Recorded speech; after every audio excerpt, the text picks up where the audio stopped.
Good afternoon, everyone. Welcome to our virtual annual meeting for the Rhode Island section of ASCE. We have a couple of speakers today, and we have a swearing-in ceremony. So before we get started, I wanted to introduce our first guest. Dennis Truax is the James T. White Endowed Chair, Department Head, and Professor of Civil and Environmental Engineering at Mississippi State University, and the Director of the Mississippi Transportation Research Institute. Now in his 41st year on the Mississippi State faculty, he's assumed various roles as a mentor to students, staff, and faculty. Dennis has served on ASCE's Board of Direction as a director and society treasurer, and he's worked on numerous ASCE committees and task forces, and was the faculty advisor to the Mississippi State ASCE student chapter for 26 years. I'm pleased to introduce ASCE's 2021 President-elect, Dennis Truax.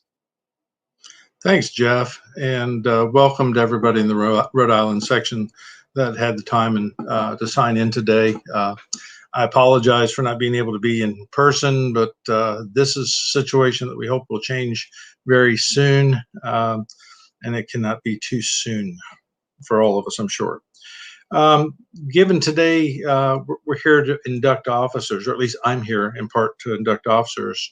Let me remind everybody that an officer of a geographic unit, such as the Rhode Island section, shall support and abide by the ASCE Constitution and the bylaws. And in that sense, according to the Articles of Corporation for ASCE, as summarized in the ASCE Register, these duties and responsibilities for a section officer include holding meetings of program that are deemed of interest to the members, promoting the general welfare of its membership, reviewing annually and providing an audit of the organization's account in accordance with the prescribed fiduciary responsibilities and procedures of our society, and then actively participate in public affairs impacting civil engineering communities within the Rhode Island area.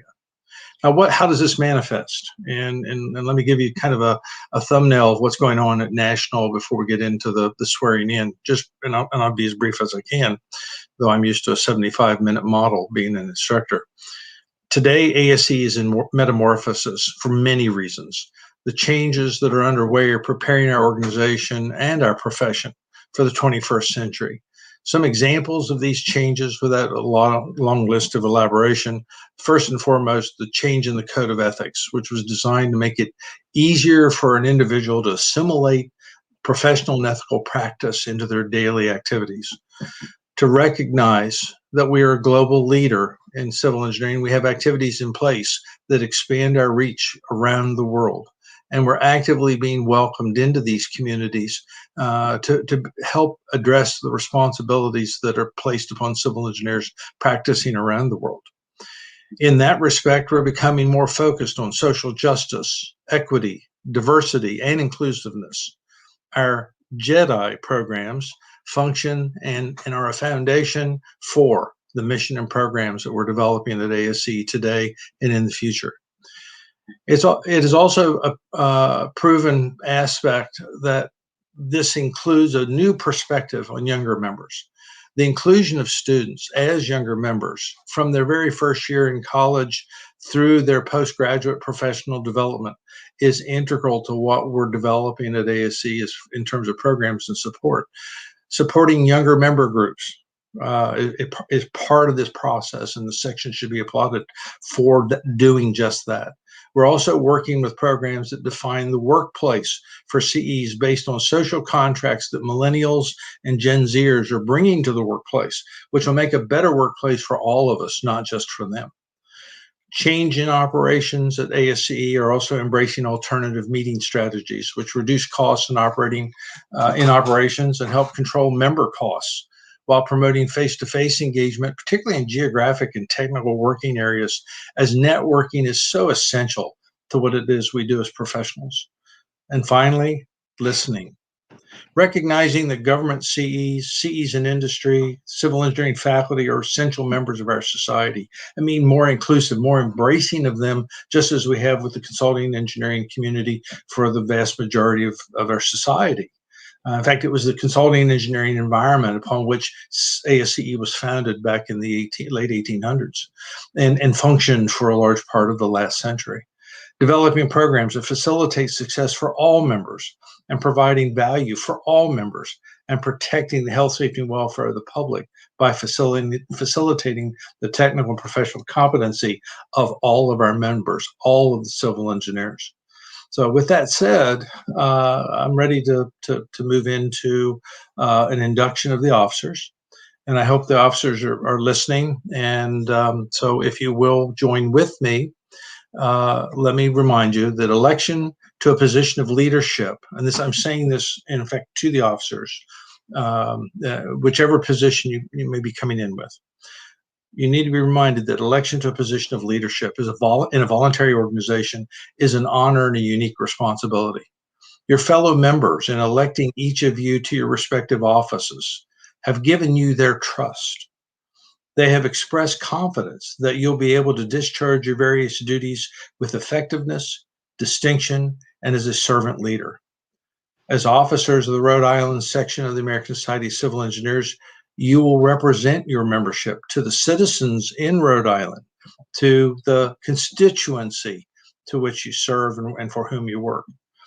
As civil engineers, you have a dedication to your profession and a knowledge to technical competency to advance and improve the condition of mankind, to improve and establish an improved society. You have pledged to do your best to participate in the highest ethical standards of professional engineering conduct and to serve the public above all other considerations. So with that said, I ask you now to think of this and give honest answer. Do you pledge to uphold the governing documents of the American Society of Civil Engineers and those of the New Rhode Island section? And do you, in the presence of your fellow members here today, pledge yourself faithfully to discharge the duties of the office to which you've been elected to the best of your ability? If so, please answer, I will. At this point, can I welcome a few members that are able to join us today? We have the younger member groups, officers that are on the screen that are unable to join, but we do have a new member to the young members group, Andrew Reeder, as our new treasurer. The other members are on the screen. Katie Scancarello, our new chair, Tori Dumas, our chair-elect, and Brenna Guay, our secretary. And thanks to Sasha Weller for her work over on the young members group over the recent years. Also, if we could pull up the slide for the section board, we have Lucy Almeida was unable to join us. She's our secretary, but Chad Morrison is our new president. Chris Hunter is our president-elect.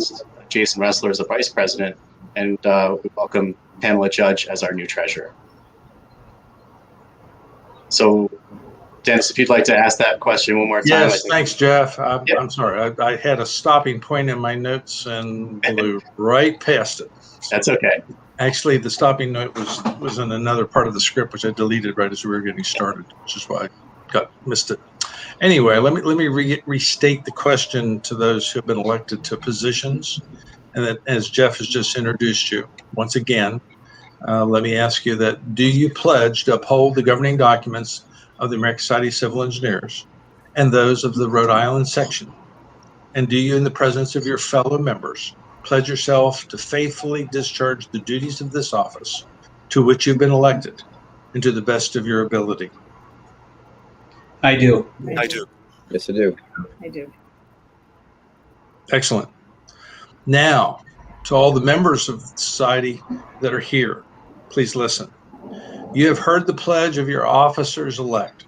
Unless they have wholehearted support, it'll be difficult for them to fulfill this pledge so faithfully given. So do you therefore promise to support your officers as they guide the Rhode Island section through the coming year? Will you assist them whenever you are called upon to help in understanding the various activities they plan? Will you encourage them and advise them in this undertaking and refrain from undue criticism of their plans and actions? And if so, will you please answer, I will? I will. And I'm going to take it everybody's on mute, so we'll let that go. And so let these mutual and muted pledges be your commitment that the American Society of Civil Engineers may be an increasingly greater force for the well-being of all citizens of the world whose lives are impacted by our work as civil engineers and the product of our work, civil engineering products. Ladies and gentlemen in the audience, you may be join me in congratulating each of the individuals who have assumed this responsibility. And as the delegated representative of the President and the Board of Direction of the American Society of Civil Engineers, I now declare each of you officially installed in the office to which you were elected. My congratulations, best wishes, and offer of continued support. Thanks, Dennis. Jeff? Chad, congratulations, and I'm happy to hand over the keys to the show to you. Thank you, Jeff. Thank you, Dennis. We really appreciate you spending time with us today. Of course, we wish it were in person, but it's great to have people across state lines in the virtual forum.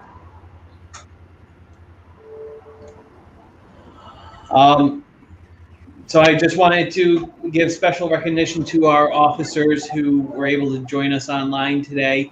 Andrew Reeder is the new treasurer for the YMG. Andrew, could you just introduce yourself? Where do you work? Where'd you go to school? Sure. So I'm a structural engineer at ASCE May. I got my undergraduate degree in civil engineering from UMass Amherst, and I got my graduate degree from the University of Rhode Island. I'm a registered professional engineer, yeah, that's pretty much it. Thank you, sir. Thanks for joining us today. Pam Judge is coming on board as the new treasurer for the section board. She is a professor at Roger Williams University. If you'd like to say a few words. Hi, yes, thank you. I'm an assistant professor at Roger Williams University. It's been an interesting experience teaching in the current times, but I'm very excited to embark on this new journey and help the board in any way I can. Thank you, Pam. And we have our incoming vice president, Jason Ressler. He is with GZA. It's great to have you back on board this year as well, Jay. Anything else? Thanks, Chad. We're looking forward to a good year, in some good meetings. Thank you. And Chris Hunter is coming in as our president-elect. He's a professor at University of Rhode Island. I believe he's also associate dean now. Yeah, sure. I am continuing to serve in those positions, but real excited about the upcoming year, being supportive for you as the president, and doing all we can to, move forward in what we think will be a new paradigm, or maybe we're translating back to a former paradigm. But looking forward to exciting how we can continue to share programming with our membership and move forward as a collective ASCE unit. Thank you. And I'd like to thank Jeff, who's now become our past president. He's been pretty rock solid with us for the past 2 years, extending his presidency into the pandemic, and really brought us some centering in these crazy times. Chad, the group is in great hands with you as the leader. You've done an excellent job in your time on the board throughout your time. So no doubt we're in good hands. So congrats. Looking forward to you leading this. Thank you. And of course, we couldn't do it without many of our section advisors, our mentors from ASCE. We want to give recognition to our section advisor, Kevin Schott, our senior section advisor, Larry Smith, and James Primo. He is serving as our centennial chair this year. They've been in contact with us throughout this year and doing a lot of the work behind the scenes for us.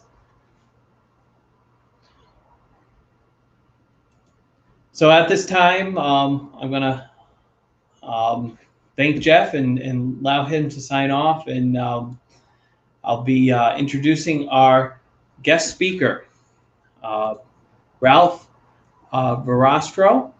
He is from Florida, so we're really taking advantage of the virtual environment for one last time, hopefully one last time this year. Ralph specializes in the design, and inspection, evaluation, and quality of new and rehabilitated bridges. He graduated from Cornell University in 1976, and he has experience throughout the U.S. and is registered in 37 states as a professional engineer. He is a technical expert in fast-track repair replacement methods using prefabricated bridge components, also known as accelerated bridge construction. He's served as specialty structural engineer for hundreds of bridge structures throughout the U.S. and a consultant to precast concrete manufacturers. He has provided technical presentations on engineering topics at industry conferences, including the International Bridge Conference and the National Accelerated Bridge Construction Conference. And he was also selected as Engineer of the Year by the Florida Engineering Society in 2018. So Ralph, welcome. Well, thank you very much. I appreciate this opportunity. And I wish I could be there in person like it was originally planned. But I'll get started with the presentation. Is the slide up? Are we ready to go? Yes, it's up. Okay. All right. I've got a little pointer here. So we'll get going. So the photo in the slide is a copy of a poster that I had on my wall above my desk while I was attending Cornell University for civil engineering. The expletive comment is funny now, but back in the 1800s, bridge engineers working for the railroads experienced bridge failures many times as they experimented with new materials and novel designs. Throughout this presentation, you'll hear me talk about redundancy. Let me read the definition. Structural redundancy is defined as the ability of a structural system to continue to carry load after the failure of one or several structural components. A bridge with only one or two main load-carrying members or primary members is considered non-redundant because the failure of a portion of one of these main members could lead to a catastrophic failure. A bridge is considered redundant if it has three or more primary members. If a primary member on this type of bridge fails, the bridge has the ability to shed the load from the failed member to the other members, and the bridge will not fail catastrophically. It may deflect or sag, which would be visually apparent to any person, which serves as a warning to close the bridge. What are the primary reasons bridges fail? I've listed 5 here. The number 1 is natural disasters. And there we're talking about earthquakes and floods. Number 2 is construction and demolition incidents.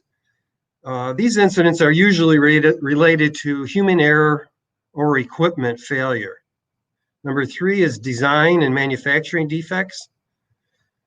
As we all know, civil engineers only get one chance to get it right compared to product engineers that can experiment with their designs. Number 4, improper and neglected maintenance. The American Society of Civil Engineers rates the United States a stunningly low C+ rating for infrastructure maintenance and safety. ASCE may be a little biased, but rightly so, when you consider that $1 spent on maintenance of bridges pays much higher dividends than $1 spent on replacing bridges.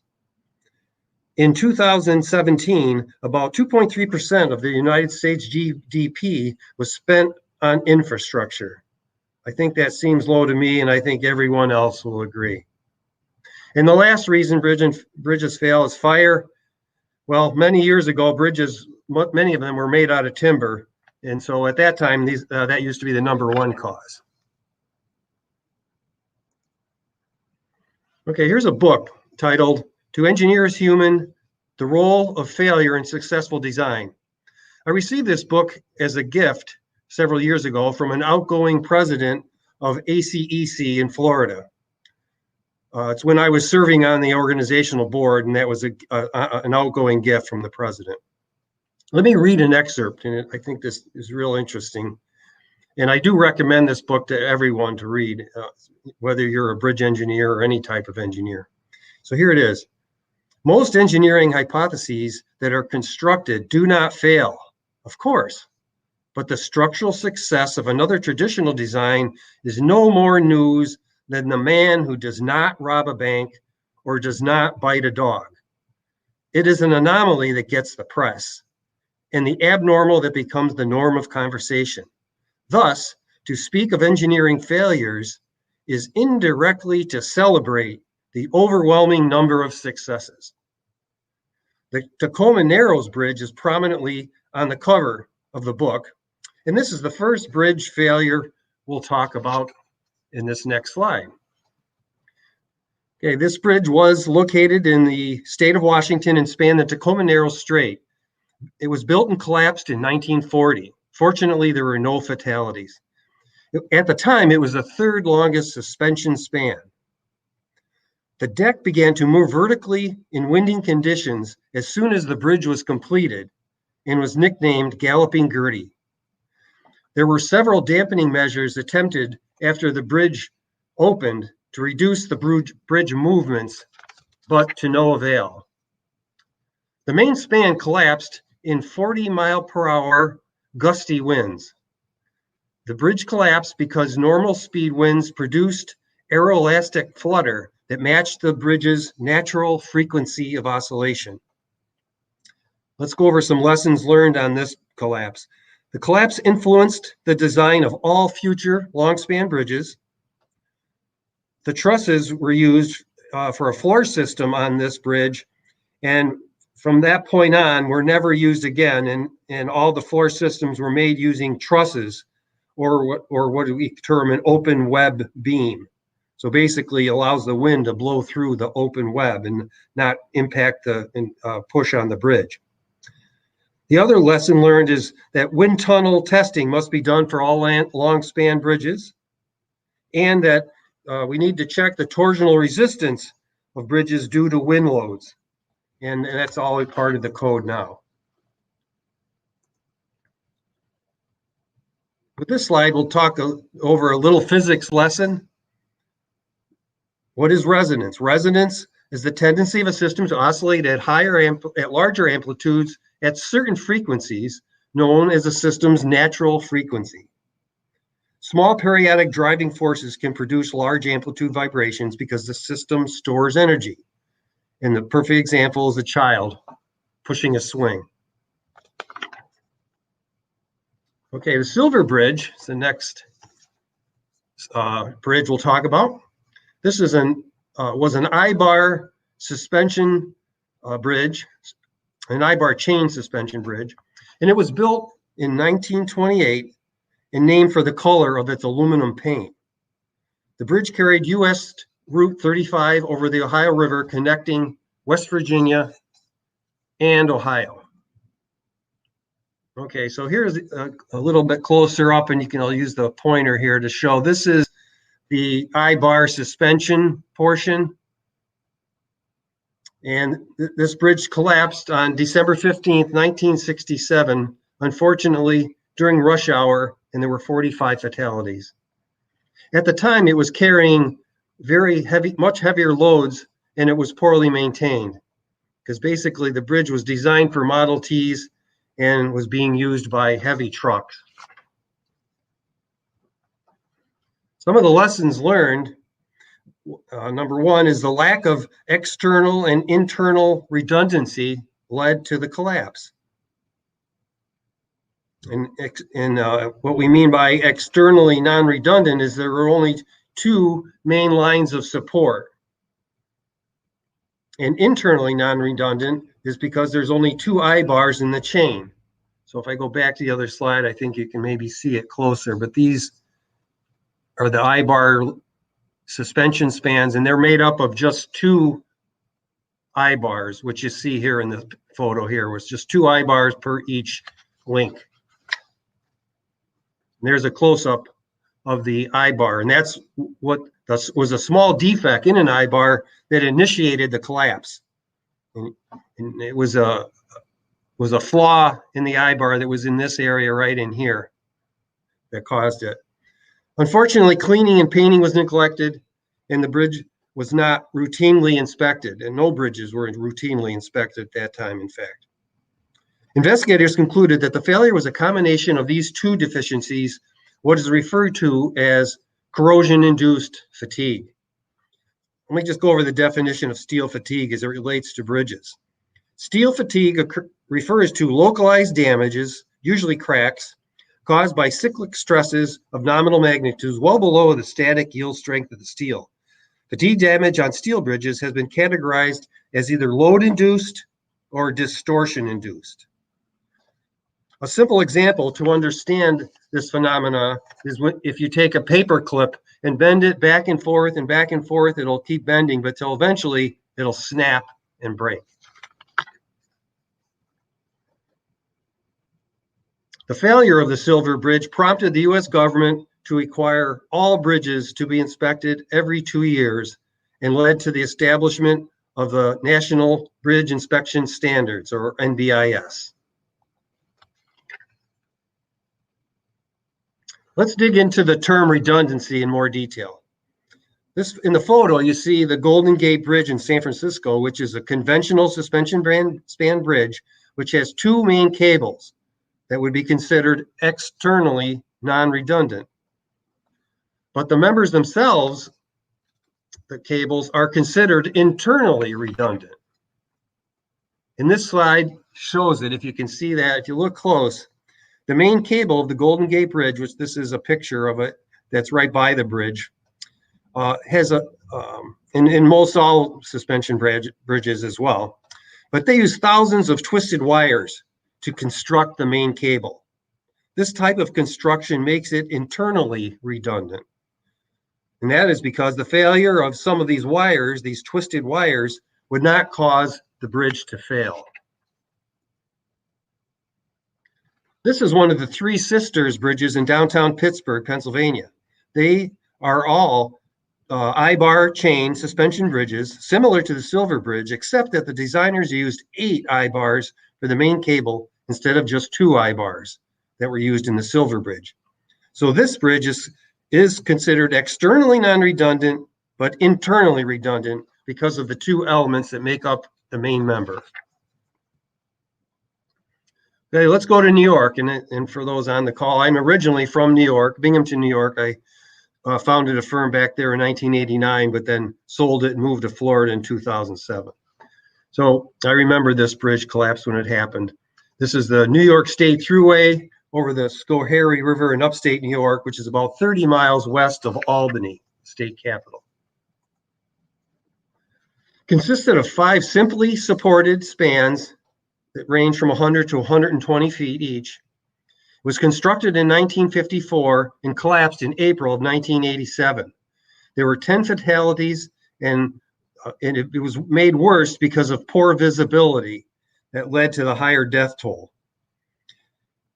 A snowmelt plus 6 inches of rain caused heavy flooding that caused the erosion and scour that caused the failure of the bridge.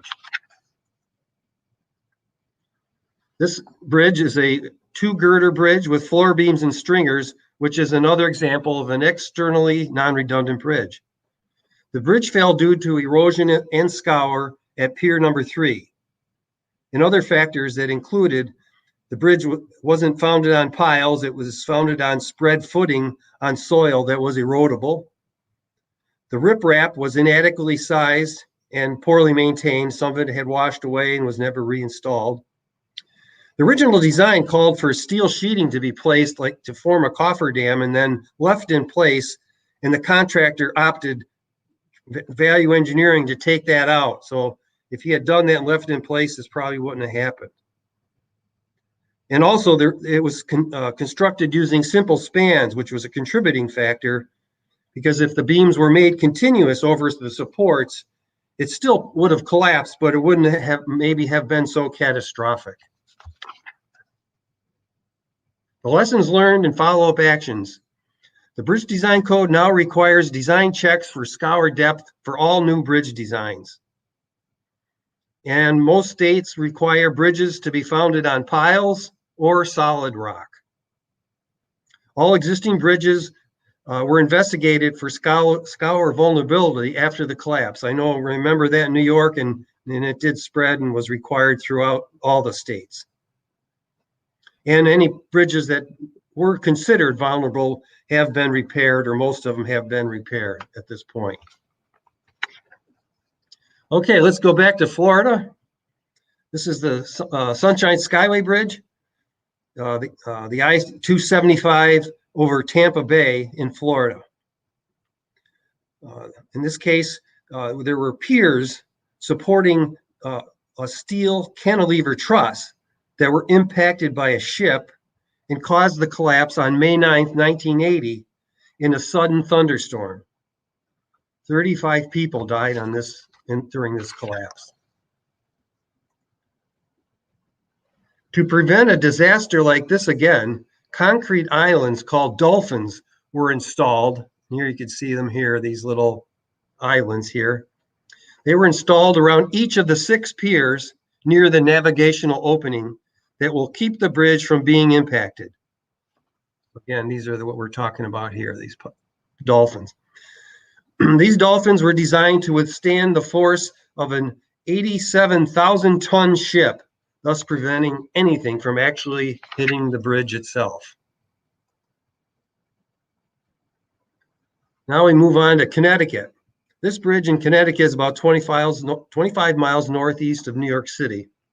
The bridge collapsed in 1983, killing 3 motorists. The bridge type is a steel 2-girder with pin and hanger assemblies, which is also a non-redundant bridge type. The collapse was caused by the failure of the 2 pin and hanger assemblies that you see in the detail in the slide. These assemblies were often used in steel girder systems and were traditionally implemented to reduce structural analysis. It also assisted and facilitated the design and simplified construction in some cases. These assemblies introduce a hinge into a continuous beam and converts a statically indeterminate beam into a statically determinate beam. Statically indeterminate beams require the use of complex stiffness methods of analysis, while statically determinate beams are analyzed using simple statics methods. Unfortunately, this type of detail does not perform well and requires extensive maintenance. To say the least, we don't see these being used anymore. In National Transportation Safety Board reports, they cited concerns or issues regarding the lack of proper maintenance and inspection that led to the collapse. The outer bearings were fracture critical and non-redundant, a design flaw of this particular type of structure. The replacement span was completed in 1992, and it eliminated all the pin and hanger assemblies that caused the collapse of the original bridge. And these details have been retrofitted on most bridges, especially ones that are non-redundant. Okay, now we're moving on to Minneapolis, Minnesota, in the I-35 West Bridge over the Mississippi River. Excuse me. The bridge opened in 1967 and collapsed on August 1st, 2007, killing 13 people. The bridge type is a steel arch deck truss, also a non-redundant structure.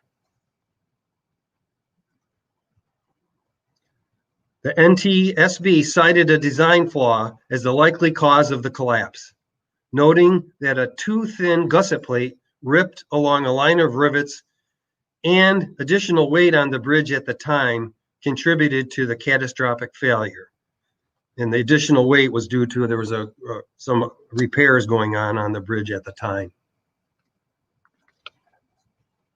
Before this collapse, bridge engineers usually only checked the capacity of the truss members when performing load rating analyses, and did not check the capacity of gusset plates. After the collapse, most states required all truss bridges to include load ratings to include checking the capacity of those gusset plates. And this is what we're talking about in the picture. You can see these big gusset plates here is what we're talking about. As I mentioned earlier, this bridge is externally non-redundant, having only 2 truss lines. However, it is considered internally redundant because the connections use high-strength bolts to connect the members to the gusset plates. If the members were welded to the gusset plates, it would be considered internally non-redundant.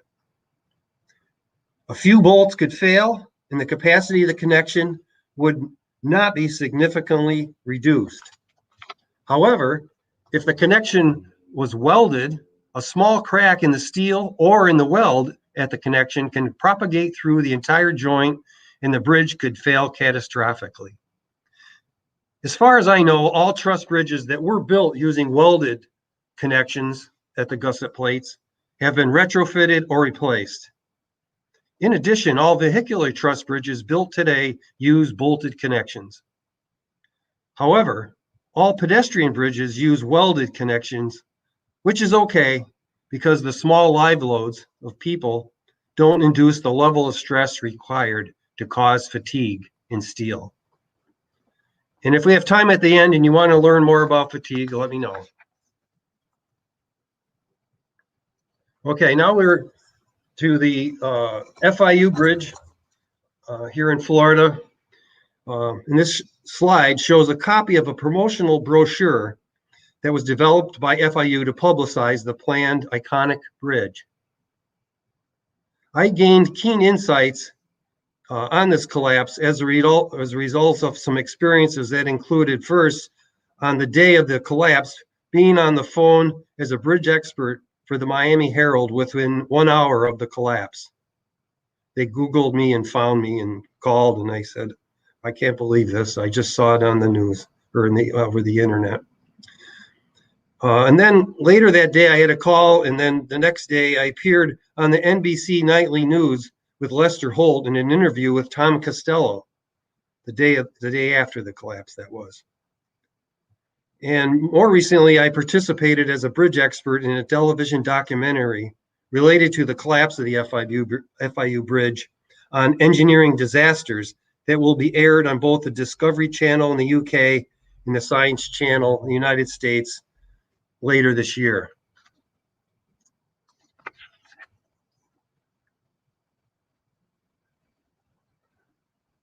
Okay, I want to run this slide. Oh, sorry. I've got a video here.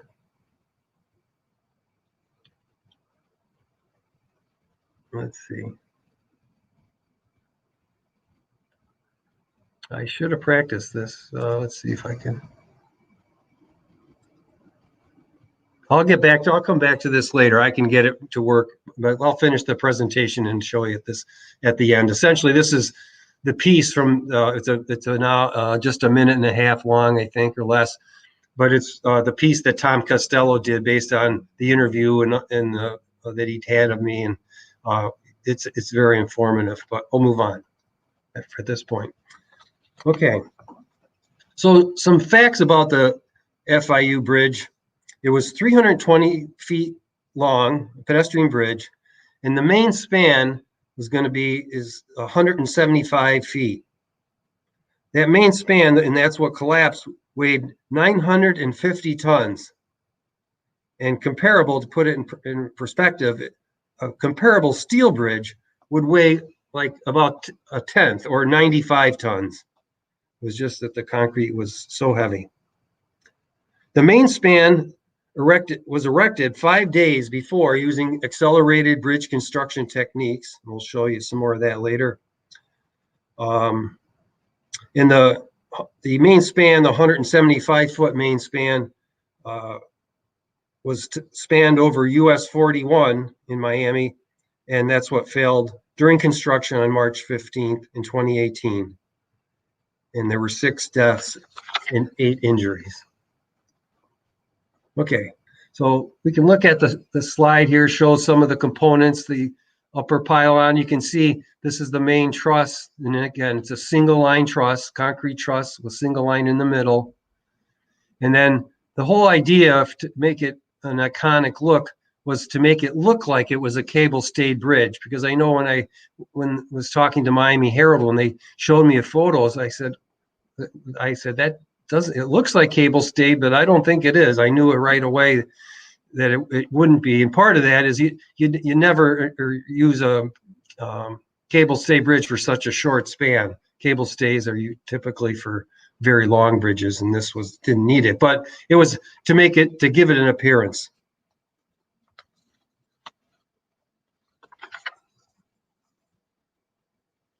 All right.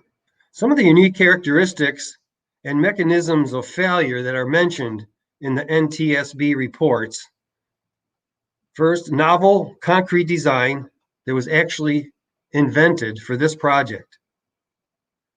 Concrete trusses are very rare. I know I've never heard of one until this one, but I think there are some that have been built over the years.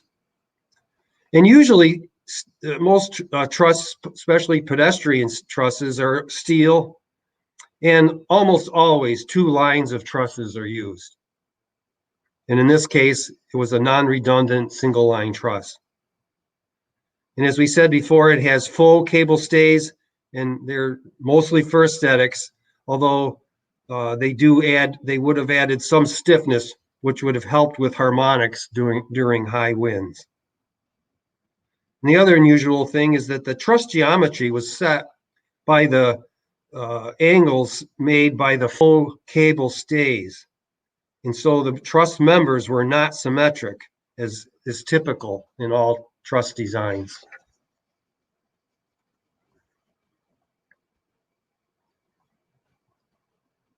Okay, so this slide shows the main span being moved using a self-propelled modular transporter, which is considered an accelerated bridge construction technique. So some other unique bridge characteristics and mechanisms that were also mentioned in the NTSB reports is that the accelerated bridge construction, of course, the truss was built nearby and transported to where the bridge was going to be located. And that's what you could see in the slide. It's just about moved to where it needed to be. Truss member 11, which you can see it's noted in the photo, is the member that failed and caused the collapse. That member 11 exhibited cracking immediately after casting. The member 11 was a compression member in the final condition when the bridge was to be erected, but it needed to resist tension during the transport because the way they set the transporter, it was going to cantilever off the edge, and that member was going to be in tension. So the designers knew that. So they added post-tensioning to resist that tension that was required for the transport.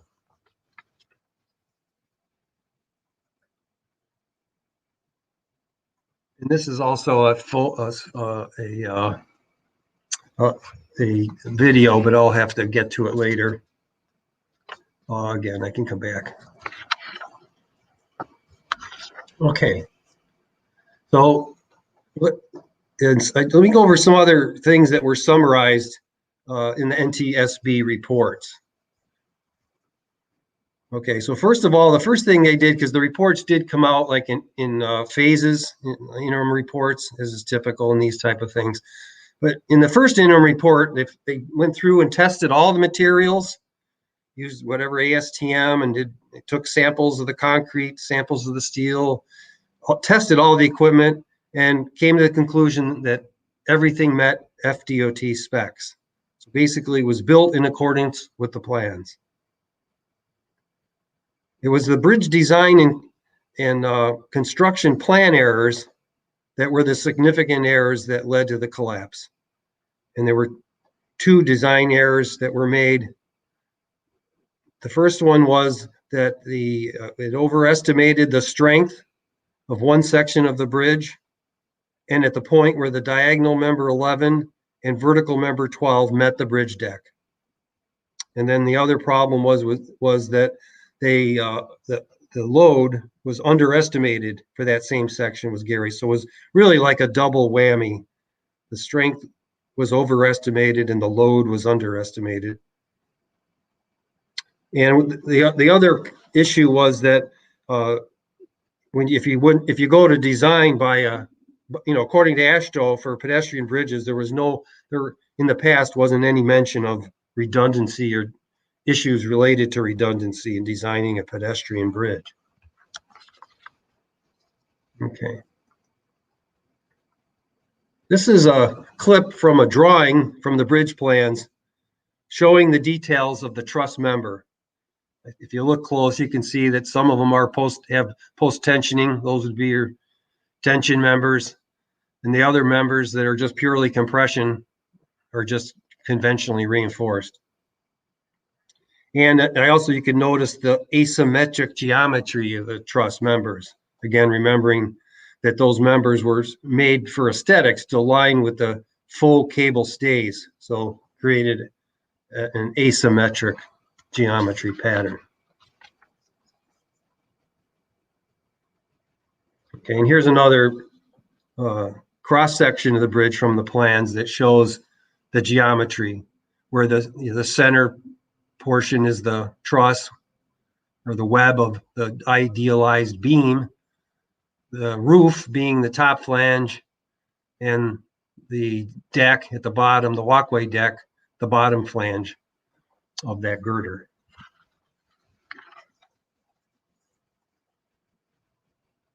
Okay, this is a rendering that I took from the report, the NTSB reports, that shows the cracking patterns near the connection of member 11 and 12.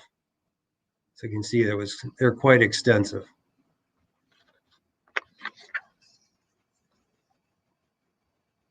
And this is another photo that I pulled from the report, and you can see the size of that crack relative to the ruler, the stick ruler there. I was quoted in the Miami Herald the day after the collapse that cracks are very common in concrete bridges. However, I would have never guessed at the time that the cracks were this large. I will read an excerpt from the NTSB related to the cracks. The extensive, large, and wide cracks observed in the member 11 and 12 nodal region should have been recognized as being abnormal for a reinforced concrete structure. Cracks in concrete can be caused by a variety of factors, such as restrained shrinkage, thermal effects, or structural loading. The size of cracks ranged from smaller than could be detected by unaided human vision, approximately 0.01 inch, to gross separation of the two opposing portions of the structure. For reference, a reinforced concrete element cracks up to 1/64th of an inch wide. If it's that wide, they are often considered generally acceptable and nothing is done. But it does depend on their location and purpose, though, also. The structural cracks located in the critical regions of a non-redundant single plane truss were more than 40 times larger than the widths stated above. As further discussed below, and we'll get into that, but the cracks in this photo are about 5/8 inch wide. So the other things that are factors that the NTSB published were that the crack sizes were well beyond any level of acceptability. The crack widths indicated severe yielding of the reinforcing steel and potentially complete fracture of the reinforcement. The cracks resulted from structural loading and were unlike the typical cracks caused by shrinkage. The cracks required per FDOT standards should have had an engineering evaluation by the bridge design and by the bridge designer and the engineer of record. So this scale of cracking in this type of structure was a clear indication that the intended load resisting mechanisms were failing. And as the anticipated load paths were pushed beyond their limits, the structure exhibited increasing distress until failure.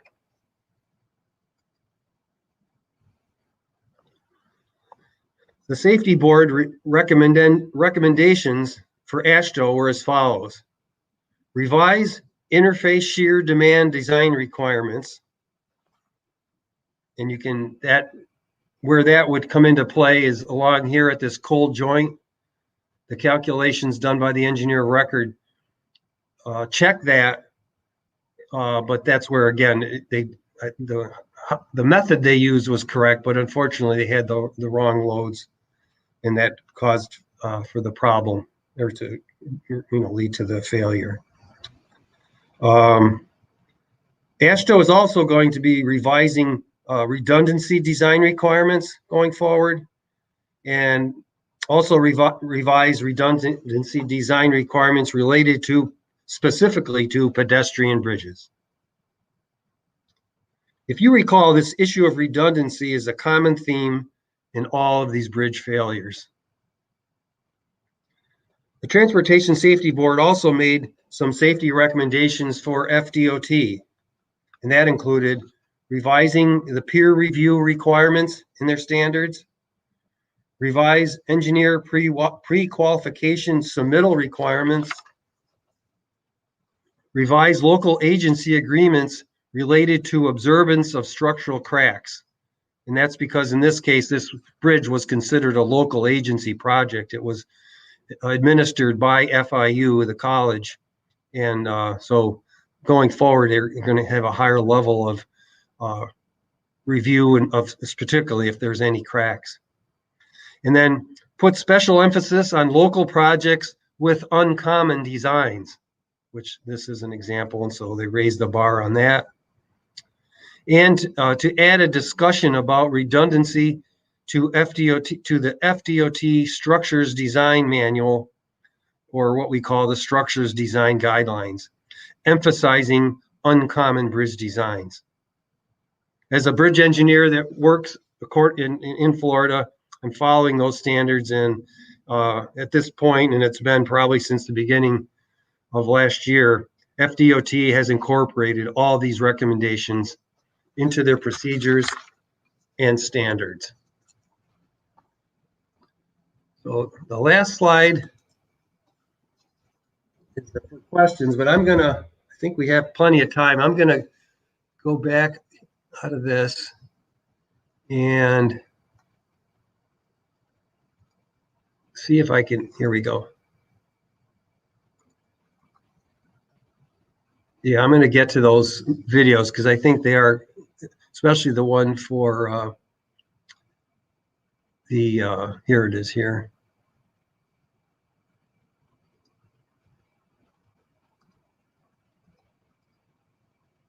Here we go.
Okay, so Ralph, you're working on pulling up the videos?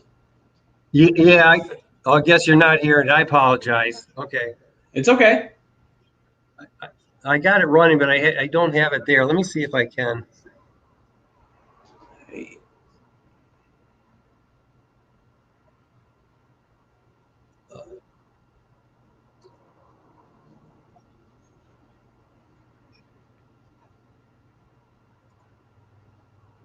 Let's see. I apologize. It's no problem.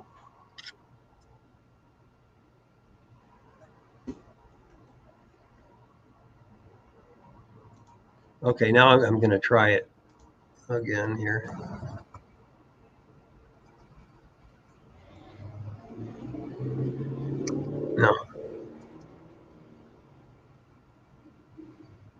No, I'm sorry. Anyway, I apologize that we didn't practice that one.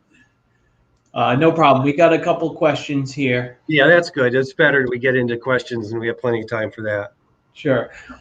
So are there any specific soil or land requirements for constructing a bridge to prevent catastrophic erosion or landslides? I know that's something that you didn't quite cover in the presentation, but could you speak about how? Yes, it is. In certain soils, you can have liquefaction as a problem, but typically the simple answer is that as part of this soil investigation during design, we would determine if there's soils that could liquefy, that we try to avoid them, remove them, or drive the piles much deeper, so then where those layers are, so that you can avoid it. But yes, that's a standard part of every bridge design to check into the soil requirements. Is there a certain building material that is best to prevent such disasters? I think that kind of goes back to brittleness.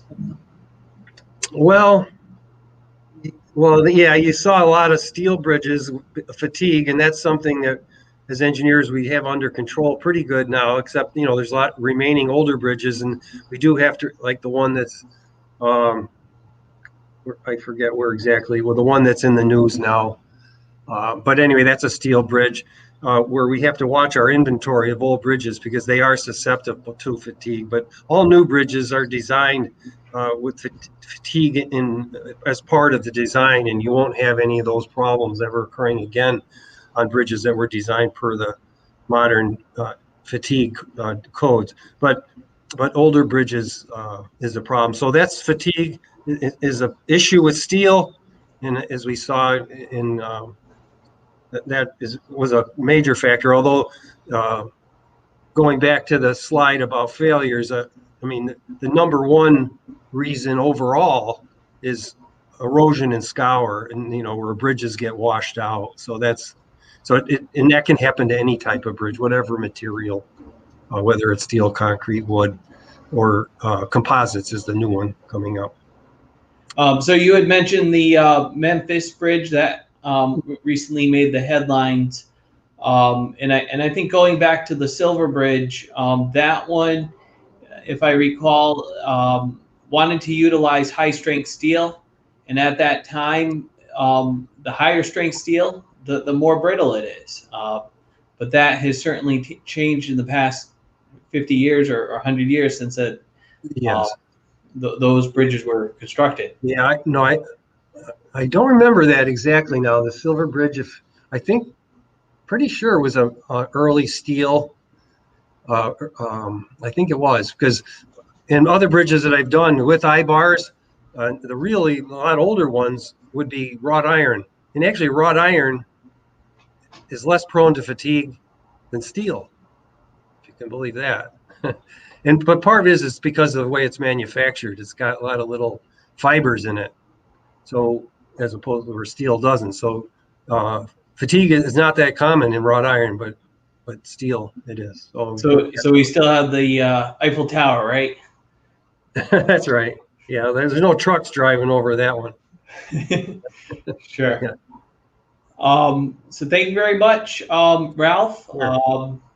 We're going to be making a donation, $100 to the ASCE Foundation to help improve infrastructure worldwide, to get that message out and to keep it safe for the general public. Yes. Okay. We appreciate that. And you all, ladies and gentlemen, have a great day. Appreciate the opportunity. So at this time, one of my first duties as the new president is to recognize our scholarship recipients, Cameron Ferrara and Jordan McLennan.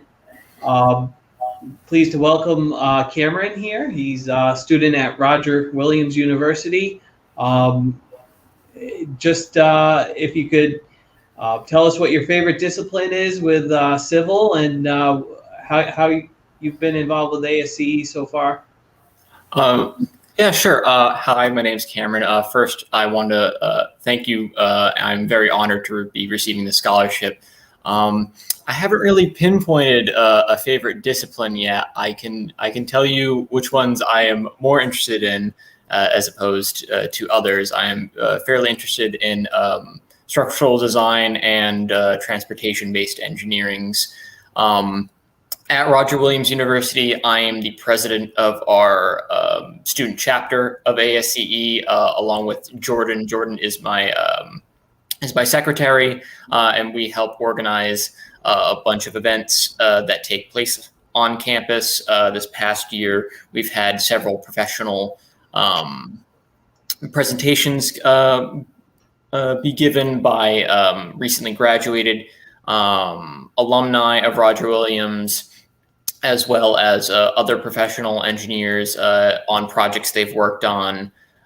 We've also got in contact with some of the young members group. We actually had Sasha, the past head chair of the younger members group, along with a couple other members, come and give a networking presentation via Zoom this past year. And I'll be going into my senior year. So that's exciting. I'm almost out and we'll be in the real world. Sounds great. So thank you for your participation and congratulations. So you said transportation and structural. Does that mean you're a future bridge engineer? That's certainly a possibility. I am planning on taking a highway bridge design course in my spring semester senior year. So I'm looking forward to that. Very good. Thanks for joining us today. Thank you for having me, and thank you again for allowing me to be supported with this scholarship. You got it.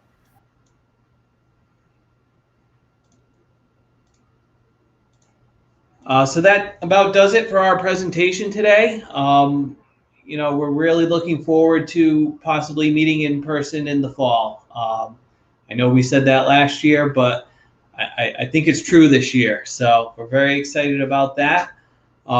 For now, have a good summer. Stay connected with the section. You can visit our website, our community forum, collaborate, and don't forget to check out our Facebook page. You will see our live stream events posted at these locations. So if you need to catch up on what we've been up to for the past year, there's a lot of great content that's been posted. So I want to thank everyone for joining us today. I want to thank my mentors for getting me to this point with ASCE.